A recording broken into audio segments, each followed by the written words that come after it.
अस्सलाम वालेकुम रहमतुल्लाह। कारी साहब, मेरा यही सवाल है कि आपकी बताई हुई पढ़ाई से काफ़ी फ़र्क पड़ा है, लेकिन मुकम्मल चीज़ें छोड़ नहीं रही और रिश्ते में भी रुकावट है, अभी तक ख़त्म नहीं हुई। देखें जी, अगर काफ़ी फ़र्क आपको महसूस हो रहा है तो इसका मतलब है कि इलाज हमारा बेहतरीन चल रहा है, यानी जो इलाज हम चाह रहे हैं अल्लाह की तरफ से हम उसी तरफ जा रहे हैं। तो वो आप जारी रखें, इंशाल्लाह अल्लाह की रहमत से, अल्लाह के फजल से अल्लाह ताला आपको कामयाब करेगा। और सारी रुकावटें एक ही दिन में नहीं खत्म हो जाती, वक्त लगता है।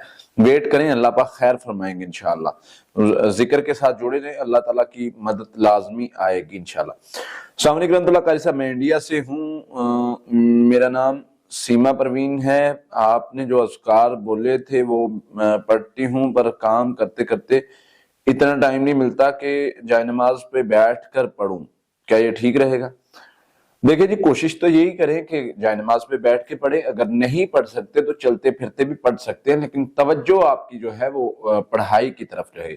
मतलब नॉर्मली हमारा माइंड, हमारा तरीकाकार ये होता है कि हम नमाज, पढ़ाई, अज़कार पढ़ रहे होते हैं, लेकिन हमारा माइंड दुनियादारी के मामलात में होता है। लेकिन होना ये चाहिए कि हम दुनियादारी के मामलात भी कर रहे हों और हमारा जो ध्यान है वो जिक्र की तरफ हो। तो ये होना चाहिए इंशाअल्लाह। फिर देखें आपके अल्लाह ताला कैसे मामलात को बेहतर करते हैं।